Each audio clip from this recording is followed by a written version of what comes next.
Welcome back to the channel, everybody. I'm Scott with Etches. John, Etches. We are working on an engine for the Scout today.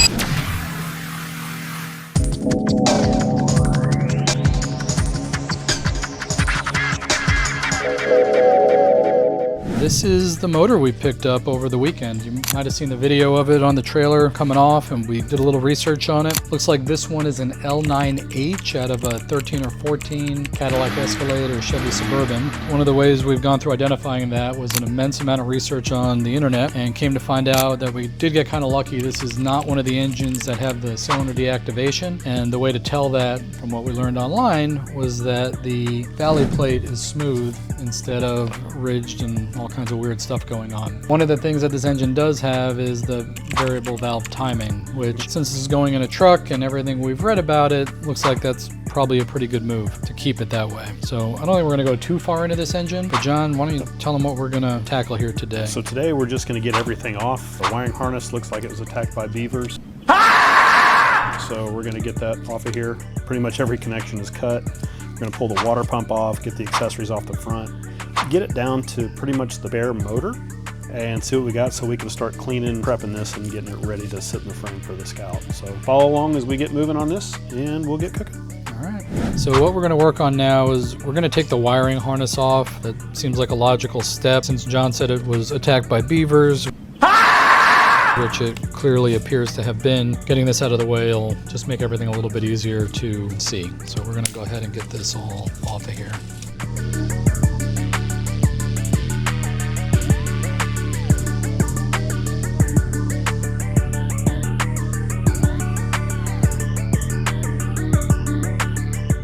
So next thing we're going to do here, now that John's got the harness off, we're going to take off the coil bracket from the valve covers.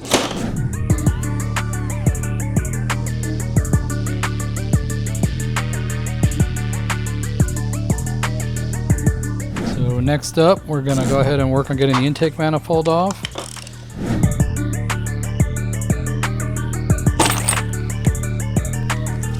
Oh boy.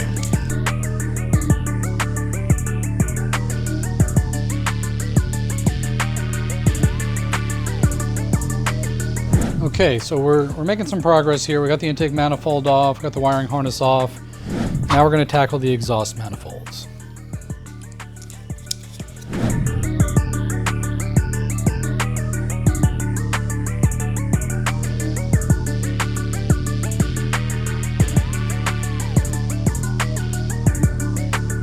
All right, so we just got done pulling the spark plugs. Got a little ahead of ourselves here. We are humans still and got a little excited, but they all look pretty good. So check this out.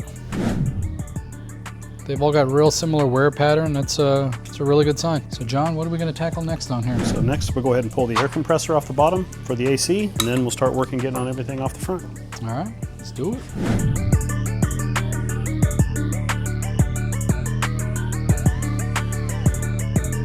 So the next thing we're going to do is pull the power steering pump pulley off.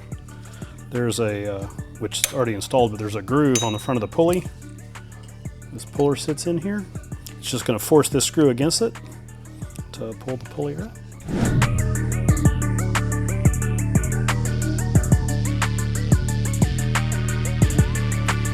So now that we have the power steering pump and accessory bracket out of the way on the driver's side, there's 3 bolts on each side of the water pump.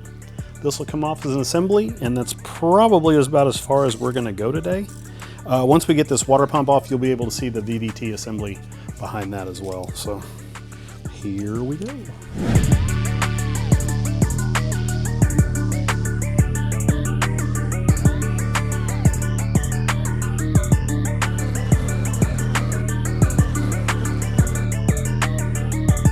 So we're in a pretty good spot right now. We've got the oil drained out. We've got this long block pretty well stripped down. We're going to go ahead and get the valve covers off. Take a look and see what things look like underneath.